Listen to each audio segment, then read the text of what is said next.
Οπότε να περάσουμε και στην επόμενη ομιλία. Είναι η κυρία Γιώτα Γοργία, είναι εικαστικός καλλιτέχνης. Θα μιλήσει για την ίδια θεματική. Ωραία, σας χαιρετώ. Είμαι η Γιώτα Γοργία. Είμαι ζωγράφος.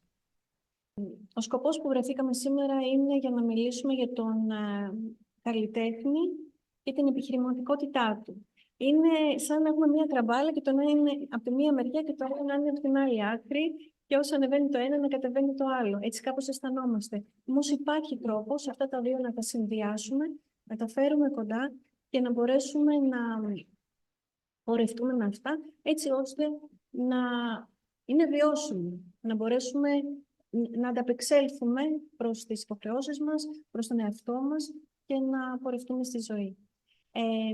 Πριν να προχωρήσω, δίνοντάς σας αυτά που έμαθα στην δικιά μου τη διαδρομή και κυρίως στην πορεία μου, γιατί έμεινα κάποια χρόνια στο εξωτερικό και είδα πώς δουλεύει ο κόσμος εκεί, θα ήθελα να ξεκινήσουμε με ένα brand proof, το λέμε, ή brand aware, που είναι ένα δίλεπτο βιντεάκι που δείχνει το ποια είμαι, τι κάνω και να μπείτε λίγο στον δικό μου τον κόσμο.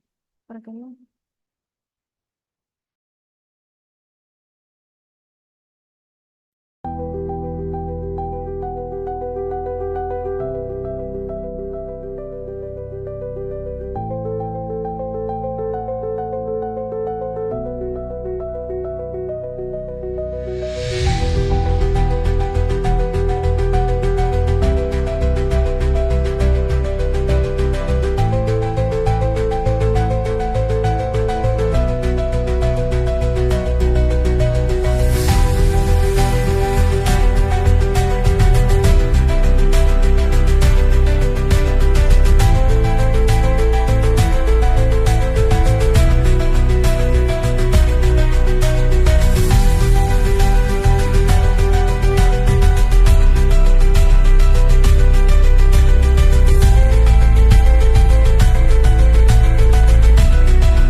Πάμε στην παρουσίαση.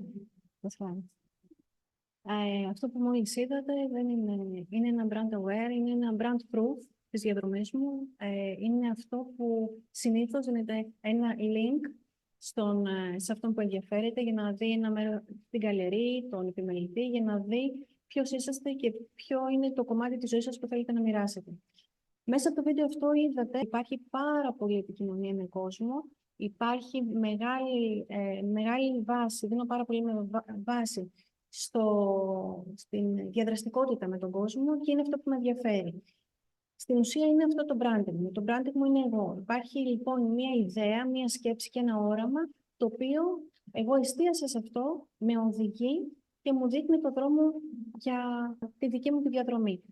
Λοιπόν, πρέπει να σας πω πριν συνεχίσουμε ότι το δικό μου το όραμα ήταν κάτι το οποίο νομίζω ότι μάλλον με αυτό γεννήθηκα και ήταν η δημιουργία πινάκων οι οποίοι μιλάνε στην ψυχή του ανθρώπου και ανεβάζουν ενεργειακά το χώρο. Σαν υλικό προτίμησα την πέτρα, σαν στοιχείο της φύσης προτίμησα την πέτρα, αγάπησα την πέτρα από πολύ μικρή και μπόρεσα μέσα από αυτή να μιλήσω. Την άψυχη, σιωπηλή πέτρα, προσπάθησα να της δώσω ψυχή. Και Αυτός ήταν ο πρώτος μου πίνακας. Λέγεται Stepping Over και δείχνει κάτι που για μένα είναι ένας μεγάλος συμβολισμός. Μία παρέα από πέτρες, από βότσαλα, όπου ένα βότσαλο από αυτές περνάει από την άλλη μεριά έξω από τον χώρο, το comfort zone, όπως λέμε, την άνεση του χώρου μας και ξεκινάει το δικό του ταξίδι. Και το θέμα είναι αν είμαστε όλοι έτοιμοι να ξεκινήσουμε το δικό μας ταξίδι.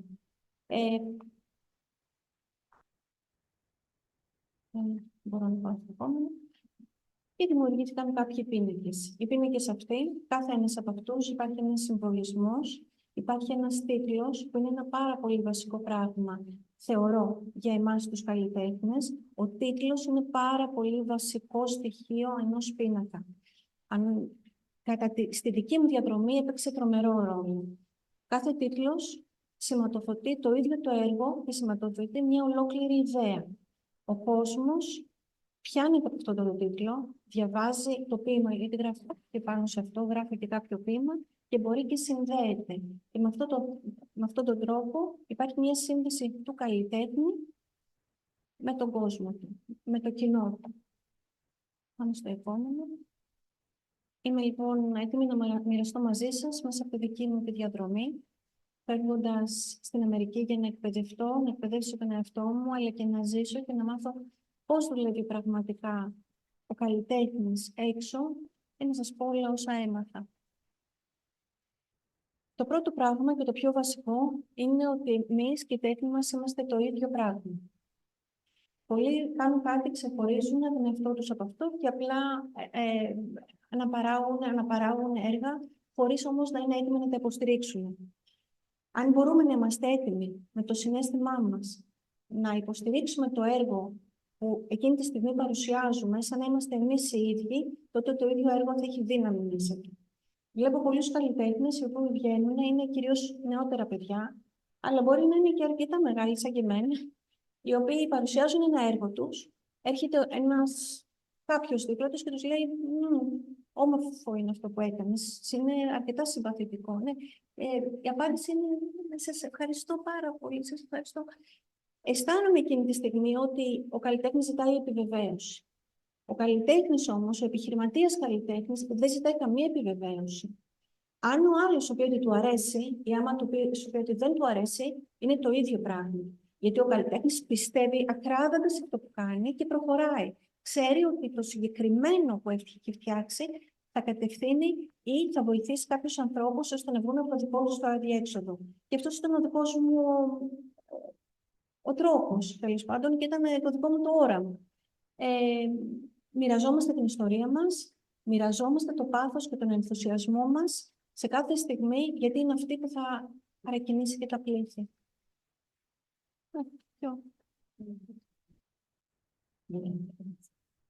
Η καλλιτεχνική μας ταυτότητα είναι η πηξίδα μας. Αυτό μπορούμε να πούμε ότι είναι το branding, όπως λέμε, το brand που έχουμε.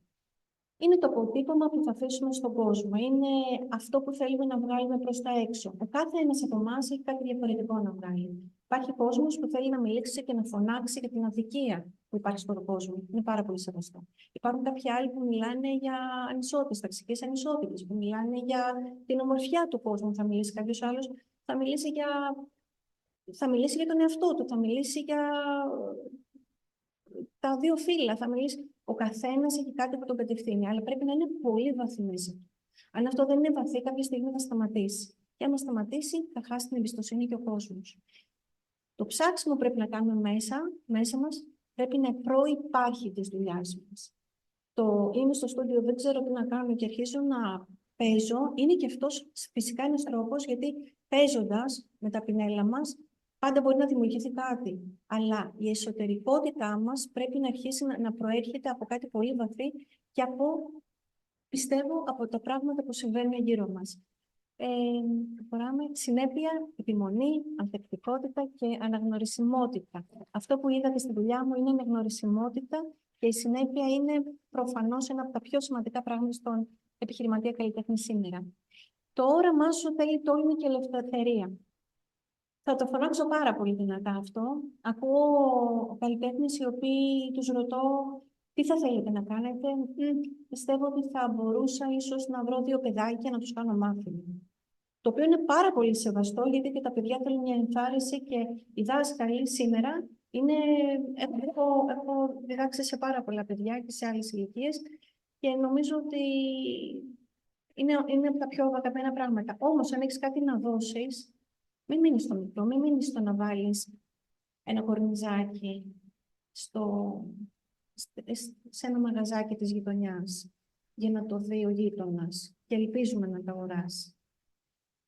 Τα όνειρά μας είμαστε ελεύθεροι να κάνουμε όσο όνειρα θέλουμε, οπότε γιατί να μην τα ελευθερώσουμε και αυτά.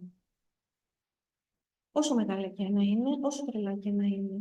Μπορείς να ονειρευτείς ότι θέλεις μέσα στα επόμενα 2 χρόνια να είσαι πάνω στον πύργο του Άιφελ και από κάτω να έχεις 100.000 κόσμου και εσύ να κρατάς ένα πίνακά σου μπροστά και ο κόσμος από κάτω να σδοπραβγάζει. Μπορεί να φανταστείς ότι τα έργα σου θα μπουν στις μεγαλύτερες γκαλέρια του κόσμου. Μπορεί να φανταστείς ότι κάνεις ομιλίες. Αυτό ήταν το δικό μου το όραμα. Εδώ όμως αυτό που θέλω να πω είναι ότι αφήστε τα όνειρά σας ελεύθερα. Γιατί αυτά έχουμε. Βγες από τα ατελιέ σου επιτέλους. Ξέρω ότι θέλουμε να μείνουμε μέσα, να δημιουργήσουμε, να φτιάξουμε, να ευχαριστηθούμε από τον κόσμο της δημιουργίας, αλλά επιτέλους βγες έξω. Γιατί άμα δεν βγεις έξω δεν θα σε μάθει κανείς. Κάθε ευκαιρία, κάθε έκθεση, κάθε διαγωνισμός πάρε μέρος. Τώρα που είναι η αρχή, ο κόσμος σιγά σιγά θα σε μάθει. Κάτι θα μπει στο βιογραφικό σου. Θα έχεις μια εικόνα προς τα έξω, θα έχεις κάτι να δείξεις. Το κάθε βήμα είναι πολύ σημαντικό για το επόμενο.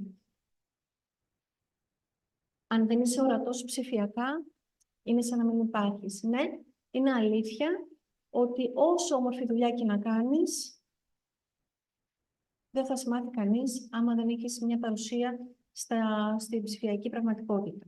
Φτιάξε ένα πολύ απλό website. Δεν έχει καμία σημασία άμα είναι e-shop, άμα θα πουλάς από μέσα τα έργα σου. Φτιάξε κάτι. Ανέβασε τα έργα σου. Βγάλε μια πολύ καλή λήψη και ανέβασε τα έργα σου. Το πιο σημαντικό πράγμα μέσα στην ιστοσελίδα σου είναι το προφίλ σου, ποιος είσαι και ποιο είναι το όραμά σου.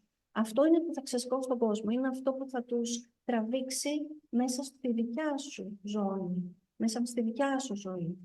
Και αυτό είναι που σιγά σιγά θα αρχίσει να τους επηρεάζει και να τους συνδέει, που είναι το μαγικό κλειδί που θα τους κάνει κάποια στιγμή συλλέκτες σου. Email marketing, μέσα μαζικής δικτύωσης, επίσης πάρα πολύ σημαντικά. Το Facebook, το Instagram και όλα αυτά τα μέσα κοινωνικής δικτύωσης δεν είναι για να ανεβάζουμε το σκυλάκι μας ή τη γάτα μας. Λυπάμαι. Φτιάξτε ένα προσωπικό προφίλ και ανεβάστε ό,τι θέλετε. Τα social media είναι η αυριανή πελάτη σας. Πρέπει να αντιμετωπίζετε ότι κάθε ανάρτηση που θα κάνετε θα τη δει ο επόμενος συλλέκτης σας. Είναι πάρα πολύ σημαντικό αυτό που σας λέω. Αν θέλετε να μιλήσετε, να πείτε κάτι για τη ζωή, αν θέλετε να μιλήσετε, να πείτε ένα απόφευκτημα, κάτι που να βγαίνει από μέσα σας και να έχει κάποια υπόσταση, το οποίο όμως θα συνδεθεί με κάποιο έργο σας, το οποίο έπεται, τότε κάντε το. Και όσο λιγότερες κακίες μέσα στα social media, τόσο καλύτερο. Δηλαδή δεν θέλουμε haters για προφανούς λόγους. Προχωρώ. Η μάθηση δεν σταματάει ποτέ. Γυράσκω ή διδασκόμενο, σωστά. Λοιπόν, πέρα από τη δημιουργία των έργων, όταν αφήνουμε το πινέλο μας κάτω, ξεκινάει η δουλειά, γιατί μέχρι τότε ήταν απόλυψη.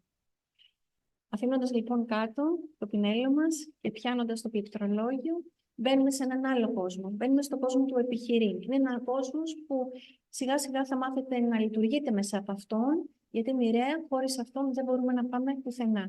Ελπίζω, αν έχετε την οικονομική ευχέρεια, να έχετε το δικό σας team, αλλά συνήθως χρειάζεται να τα κάνουμε όλα μόνοι μας, όχι μόνο γιατί δεν μπορούμε να ανταπεξέλθουμε στο κόστος του να έχουμε υπαλλήλους, αλλά στο ότι πρέπει κάποια στιγμή να μπορούμε να τσεκάρουμε αν όλα προχωράνε σωστά.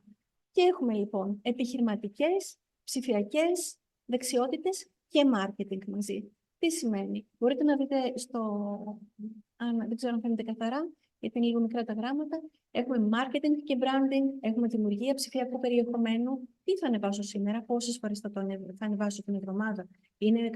Λένε, βγαίνουν οι experts και λένε κάθε μέρα, 2 φορές την ημέρα. Story. Μην τρελάνετε, δεν γίνονται όλα αυτά. Ανεβάστε όσο μπορείτε εσείς. 1 φορά την εβδομάδα. 1.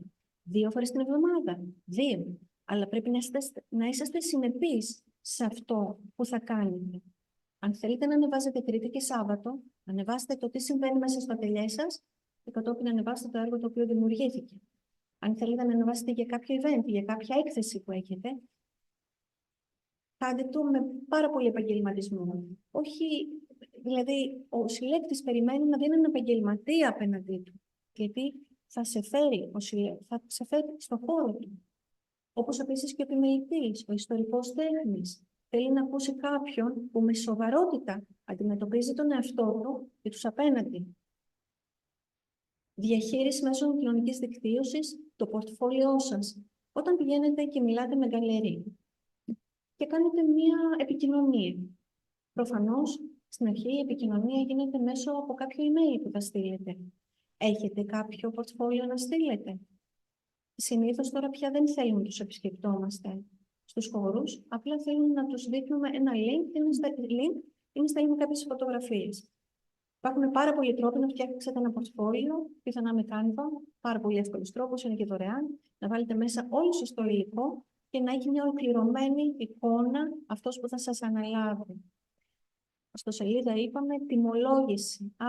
Αυτή η τιμολόγηση έχει να κάνει με το πόσο να χρεώσω επιτέλους το έργο μου. Για μένα αξίζει πάρα πολλά χρήματα, όσο όμως προφανώς θέλει να δώσει ο άλλος, κυρίως τώρα που ξεκινάτε. Δεν λέω να ρίξετε την αξία σας ως καλλιτέχνες, γιατί κάθε έργο είναι μοναδικό, αναντικατάστατο και εσείς μοναδικοί επίσης. Όμως, πρέπει να μάθουμε να βλέπουμε ποια είναι τα βήματα, πώς μπορούμε να ανεβούμε σιγά-σιγά.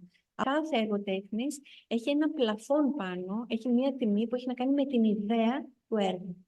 Οπότε, όσο μικρό κι αν είναι, η ιδέα, η έμπνευση που υπάρχει μέσα σε αυτό το έργο πρέπει να πληρώνεται. Και από εκεί και πέρα, φυσικά και λόγω μεγέθους, ίσως θα πρέπει να αυξήσουμε την τιμή ανάλογα. Οικονομική διαχείριση. Αποδείξεις, τιμολόγια, καταστατικά. Θα τα μάθετε σιγά-σιγά, δεν είναι και τόσο δύσκολα. 3 βήματα θα έχετε το λογιστή να σας τα εξηγήσει. Επικοινωνία με τον κόσμο και με τους πελάτες. Το follow-up που λέμε. Όταν έχετε κάποιον πελάτη, δεν αγοράζει κάποιος ένα έργο και μετά ξεχνιέται για πάντα. Είναι αυτός που σας εμπιστεύτηκε. Είναι αυτός που θα αγοράσει το επόμενο. Έχω πελάτες που έχουν 4 και 5 έργα. Και μου ζητάνε και μου λένε τι καινούργια έχουμε, Γιώτα. Προφανώς αυτός ο άνθρωπος είναι συνδεδεμένος μαζί μου και περιμένει την επόμενη μου κίνηση. Με ενδιαφέρει αυτός ο άνθρωπος, με ενδιαφέρει πολύ η ζωή του, γιατί εγώ φτιάχνω πίνακες για να τον εμπνεύσουν στον χώρο του και να εμπνεύσουν και τον ίδιο τον χώρο και τον κόσμο τον οποίο εισέρχεται. Networking με καλλιτέχνες, επιμελητές, συλλέκτες. Ανοίξτε λιγάκι τον κύκλο σας και βάλτε αξιόλογους ανθρώπους μες στη ζωή σας. Γι' αυτό το λέω για τον λόγο του εξής. Ο κόσμος που συνήθως κάνουμε παρέα, γιατί αισθανόμαστε ασφαλείς, είναι κάποιοι άνθρωποι που μεγαλώσαμε μαζί από τα παιδικά μας χρόνια και έχουμε μοιραστεί κοινές εμπειρίες. Υπάρχουν όμως κάποιοι από αυτούς που μας κρατάνε κάτω. Δείτε αν δεν μπορείτε να προχωρήσετε, αν κάποιος μέσα στον κύκλο σας κρατάει λίγο πιο χαμηλά. Με το έλα τώρα, σιγά μην προχωρήσει αυτό, σαν πολύ δεν σου φαίνεται ότι αυτό που να κάνεις. Μπα, όχι, θα ρεζελευτείς. Σκεφτείτε μήπως υπάρχουν αυτοί οι άνθρωποι ανάμεσά σας και κινηθείτε σε κύκλους και σε πρόσωπα τα οποία θα σας δώσουν αξία. Και φυσικά πρέπει να έχουμε βασικές γνώσεις ηλεκτρονικού υπολογιστή, έτσι ώστε να μπορέσουμε όλοι μαζί να προχωρήσουμε. Λοιπόν, βρες την κοινότητά σου. Χτίσε σχέσεις με τον κόσμο που αναδεικνύει την αξία σου και πνέεται από το όραμά σου. Σας μίλησα πάνω σε αυτό. Είναι πάρα πολύ σημαντικό ο κόσμος μας, που εκεί πέρα που παίρνουμε αξία, άλλη αξία έχει το νερό σε ένα mini market σε 15 λεπτά και άλλη αξία έχει στο αεροδρόμιο που κάνει 2 ευρώ. Να βρίσκεστε στο αεροδρόμιο λοιπόν και να προσπαθείτε να ανεβάζετε την αξία σας. Ήμουνα πάρα πολύ τυχερή στη ζωή μου, στο ότι αυτό το σημείο, ξέρετε, η ζωή μας δεν είναι μια ευθεία, είναι πάρα πολλές μικρές διαδρομές, τις οποίες πρέπει να είμαστε alert, πρέπει να είμαστε έτοιμοι ώστε να δούμε ποια διαδρομή θα πάρουμε. Δηλαδή, πρέπει να είμαστε ξύπνοι, σαν να λέμε, κάθε στιγμή, να δούμε κάποιο μονοπάτι, μήπως βάζει σε κάποιον πιο ενδιαφέρον δρόμο. Έτσι ήμουνα κι εγώ. Οπότε κάποια στιγμή έχοντας μία έκθεση στο Austin, στο Τέξας, ένας πολύ γνωστός συγγραφέας που έχει έρθει με την ομάδα του, με ποιητές, με coaches, γενικώς με έναν που είχε ανεβεί στο Everest, είχε έρθει με έναν πολύ ενδιαφέρον κύκλο. Ξαφνικά λέει, εσύ θα έρθεις να μιλήσεις στο event που έχω μετά από 4 μήνες. Και λέω, και γιατί όχι, ας πάω. Η ζωή μου άλλαξε τελείως από εκείνη τη στιγμή μετά. Άρχισα να συνδέομαι με τον κόσμο και συνέβησαν κάποια πράγματα τα οποία μοιάζουν με βιβλίο. Τι θέλω να πω, βρείτε τον κόσμο σας. Εδώ πέρα στο συγκεκριμένο slide που θα δείτε, τελειώνω την ομιλία μου.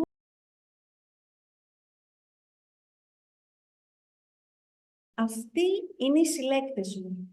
Στα αγγλικά λέγονται και advocates. Είναι δηλαδή οι άνθρωποι που δεν χρειάζεται εσύ να μιλήσεις, μιλάνε αντί για σένα. Είναι τόσο παθιασμένοι με την τέχνη σου, οι οποίοι γίνονται φωνή σου για τους επόμενους. Αυτό είναι κάτι που σας το συνιστώ, να παθιάσετε τον κόσμο γύρω σας με το όραμά σας. Γιατί είναι όλα όσα έχετε, είναι το brand, είναι εσύ.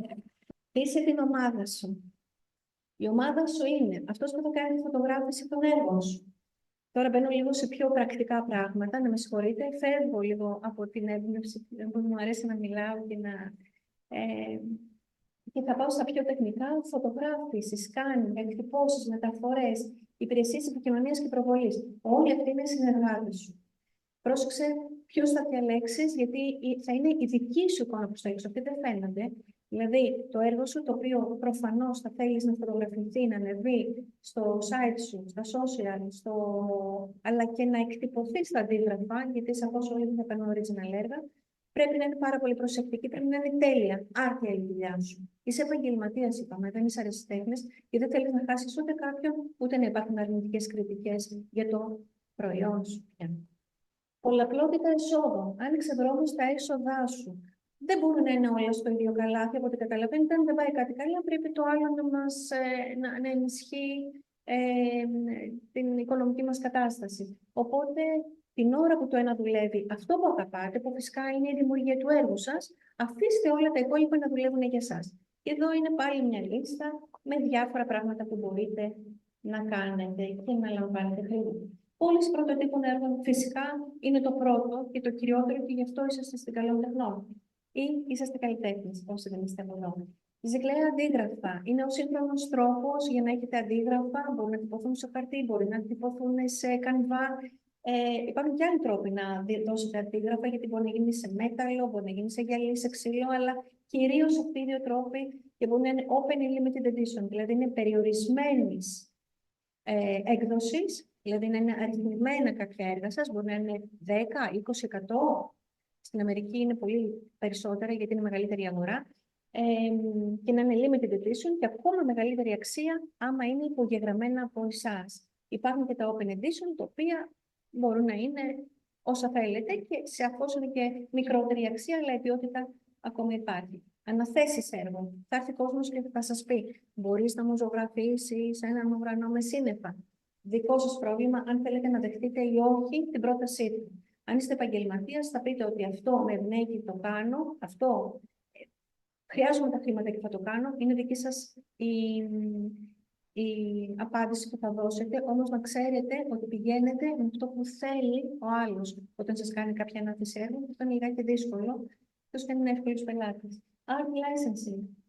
Σημαντικό. Θα έρθουν κάποιοι και θα σας πούνε: θέλω το έργο σου να μπει στο εξώφυλλο του βιβλίου μου, γιατί με συναρπάζει και μου αρέσει. Στην Αμερική πληρώνουν πολλά γι' αυτό. Μπορεί να πάρετε μόνο για να μπει από 1.000, 1.500, 2.000 δολάρια και αυτό είναι πάρα πολύ καλό. Και συνεννοείσαι με τον εκδότη. Πια. Δηλαδή, ο εκδότης έρχεται και σου λέει: έχω έναν πελάτη που θέλει να βγάλει βιβλίο και του έδειξε τη δουλειά σου και μου αρέσει. Εδώ είμαστε λίγο πιο χαλαρά. Δηλαδή, θα σου έρθει ο ίδιος που θα βγάλει το βιβλίο και θα πει να πάρω το έργο σου να το βάλω. Αν πιστεύεις ότι το έργο του θα πάει καλά, το βιβλίο σου, το βιβλίο του θα πάει καλά, δώσ' του. Και αυτόν θα βοηθήσεις και visibility, δηλαδή ορατότητα θα υπάρχει στο βιβλίο του και στο έργο σου και βοηθιέται και το ένα brand και το άλλο brand. Ας είμαστε λίγο πιο...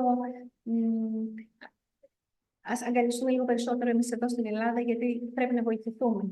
Διδασκαλία της τέχνης. Ένας τρόπος που ο κάθε καλλιτέχνης βρίσκει μια διέξοδο μέσω από τη διδασκαλία. Πρέπει όμως να δούμε, είμαστε έτοιμοι να γίνουμε δάσκαλοι. Είναι πάρα πολύ σημαντικό αυτό το κομμάτι και αν δεν είμαστε έτοιμοι να δώσουμε την ψυχή μας στον μαθητή που έχουμε απέναντί μας, αυτόν που περιμένει από εμάς, καλύτερα να το ξεκινήσουμε. Όχι για τίποτα άλλο, γιατί μετά θα το σταματήσει, άμα δεν του αρέσουμε, και δεν θα το ξαναξεκινήσει ποτέ. Θα νομίζω ότι αυτό είναι η τέχνη. Δώστε του κίνητρο, δώστε του αγάπη, επιβραβεύστε το. Επιβραβεύστε όχι όμως το έργο, αλλά την προσπάθειά του. Σημαντικό. Το ίδιο το έργο θα εξελίσσεται συνέχεια και πάντα θα υπάρχει κάτι καλύτερο. Σχολεία. Δημοτικά σχολεία, γυμνάσια. Δεν ξέρω τώρα πια τι γίνεται, αν δεν διδάσκεται πια. Έχουν σταματήσει και τα εικαστικά. Οι σχολές που υπάρχουν, άπειρες σχολές, εργαστήρια που υπάρχουν, και άμα μπορείτε και να ανταπεξέλθετε, ανοίξτε το δικό σας ατελιέ, το δικό σας εργαστήρι και αρχίστε να κάνετε κάποια μαθήματα. Μπορούν να γίνουν workshops, art retreats.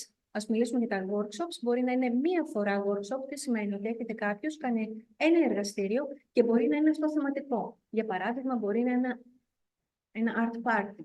Μπορεί, ας πούμε, κάποια κοπέλα να έχει γενέθλια, κάποιος να έχει γενέθλια και να θέλει να καλέσει τις 10 φίλες της και να κάνουν ένα πάρα πολύ ωραίο, μια πάρα πολύ ωραία εκδήλωση. Λοιπόν, ιδέες υπάρχουν, ο κόσμος ζητάει απεγνωσμένα την εμπειρία. Η εμπειρία ήταν αυτό που κράτησε το δικό μου το έργο ψηλά. Η εμπειρία είναι αυτό που υπάρχει πίσω από ό,τι αποζητάει ο καθένας μας. Όταν αγοράζει ένα αυτοκίνητο, δεν αγοράζει τα μέταλλα, αγοράζει την εμπειρία του να τρέχεις γρήγορα ελεύθερος, αν είναι ένα σπόρο αυτοκίνητο. Όλοι ζητάμε την εμπειρία. Το ίδιο πράγμα ζητάει και αυτός που έρχεται να κάνει ένα workshop, ένα εργαστήριο κοντά σου. Θέλει δηλαδή δεν θέλει να μάθει την στιγμή απαραίτητα τι βγαίνει από το μοβ και το πορτοκαλί. Ξέρετε τι βγαίνει από το μοβ και το πορτοκαλί, τι βγαίνει καφέ. Θέλει να μάθει όμως περισσότερο τι μπορεί να βγάλει από μέσα του, αυτό το γενικό, το όμορφο συναίσθημα της δημιουργίας. Art retreats, δεν μίλησα και αυτά, πολύ σημαντικά, έχω πάρει μέρος. Είναι αυτά τα οποία όλος ο κόσμος που αγαπάει την τέχνη έρχεται μαζί, μπορεί να φύγουν 2-3 μέρες και να πάνε σε έναν όμορφο προορισμό, να αφήσουν την ψυχή τους ελεύθερη και να δημιουργήσουν team building εμπειρία. Τι είναι αυτό? Δεν ξέρω αν έχει υπάρχει στην Ελλάδα. Είναι όταν μια εταιρεία θέλει να φέρει κοντά τα μέλη της, ας πούμε, είναι μια τράπεζα και έχει όλους αυτούς που δουλεύουν για την τράπεζα και θέλει να τους φέρει κοντά, οπότε διοργανώνει μια εκδήλωση όπου όλοι μαζί θα ζωγραφίζουν, θα γελάσουν, θα ζωολογήσουν λιγάκι και έτσι λίγο θα πάρουν λίγο πιο χαλαρά τη δουλειά τους και θα συμφιλειωθούν μεταξύ τους, γιατί μπορεί να μην τα πηγαίνουν και πάρα πολύ καλά. Είναι σοβαρό αυτό το συγκεκριμένο και γίνεται πολλή δουλειά από πίσω. Online courses. Εδώ υπάρχουν δύο τρόποι. Να υπάρχουν virtual, δηλαδή να είναι ζωντανά τα μαθήματα τα οποία γίνονται, ή μπορεί να είναι recording, δηλαδή μαγνητοσκοπημένο. Δημιουργία εμπειριών τέχνης, σας είπα ότι είναι πολύ σημαντικό. Το mentoring των καλλιτεχνών, υπάρχουν καλλιτέχνες που δεν ξέρουν πώς θα προχωρήσουν. Είναι κάτι που το έχω κάνει και το κάνω ακόμα. Νομίζω ότι καταλαβαίνετε ότι το κάνω. Είναι ποια είναι όλα τα βήματα που πρέπει να κάνει ένας καλλιτέχνης έτσι ώστε να βγει η φωνή του προς τα έξω, η καθοδήγηση. Υπάρχει το Patreon. Δεν ξέρω αν το έχετε επισκεφτεί εσείς οι καλλιτέχνες. Είναι μια πλατφόρμα η οποία μπαίνουν μέσα δημιουργοί, οι οποίοι έχουν κάτι να κάνουν, να δώσουν και με subscription, δηλαδή με μία εγγραφή, θα μπορέσει αυτός που μπαίνει μέσα και έχει βάλει τα στοιχεία του να σας δίνει ένα πάρα πολύ μικρό ποσό κάθε μήνα, σαν δημιουργός, σαν δάσκαλος. Οπότε είναι πολύ ενδιαφέρον, μπορείτε να το ανακαλύψετε. Δημόσιες ομιλίες μπορείτε να κάνετε που να αφορούν την τέχνη, η ιστορία τέχνης, Μετά, live streaming and sale. Υπάρχουν πάρα πολλοί που στο YouTube, σε άλλες πλατφόρμες, κάνουν live streaming και στο τέλος πουλάνε ή το ίδιο το μάθημα ή πουλάνε αυτό που φτιάξανε. Και το live show and sale, το οποίο βγαίνει κάποιος καλλιτέχνης, αυτό είναι πάρα πολύ διαδεδομένο έξω, εδώ δεν το έχω δει καθόλου, σταθερές συνεργασίες. Διακοσμητές αρχιτέκτονες, είναι πολύ χρήσιμες στη ζωή μας, συνεργάζομαι, έχω τους δικούς μου εγώ στο εξωτερικό και στην Ελλάδα. Είναι οι άνθρωποι που ξέρουν πολύ καλά τη δουλειά σου και είναι αυτοί που θα σε προτείνουν για τους διάφορους χώρους, γνωρίζοντας τι συναίσθημα θέλει να βγάλει ο κάθε χώρος. Επαγγελματικοί χώροι που μπορούν να μπουν τα έργα σου αντί να κάθονται στο ατελιέ. Μπορεί να είναι εστιατόρια, καφέ, ξενοδοχεία, χώροι ομορφιάς, υγείας, νοσοκομεία, κλινικές, αλλά και αυτό που ταιριάζει με το δικό σου το brand. Και τέλος, είναι η κοινωνική μας προσφορά. Δεν είναι κακό που και που κάτι να δίνεται, το έχω σαν κανόνα εγώ στη ζωή μου, ότι ό,τι λαμβάνω ένα μέρος, πολύ μικρό μέρος, να το δίνω πίσω στον κόσμο. Αν όχι αυτό, υπάρχουν πάρα πολλές ευκαιρίες, τις ονομάζω ευκαιρίες, που μπορείτε ένα έργο σας να το δώσετε για έναν φιλανθρωπικό σκοπό. Πολύ σημαντικό, γιατί έτσι και ο φιλανθρωπικός σκοπός και ο λόγος αυτός βοηθιέται, αλλά ακούγεται και το όνομά σας. Με αυτόν τον τρόπο κάνεις καλό σε όλους. Σας ευχαριστώ. Νομίζω ότι έχετε μέσα σας όλα όσα χρειάζεστε για να πετύχετε και για οποιαδήποτε ερώτηση ή επικοινωνία είναι πάντα διαθέσιμη μέσα από τα social ή στο ατελιέ μου εδώ στο Πολυοφάλιο. Να είστε όλοι καλά.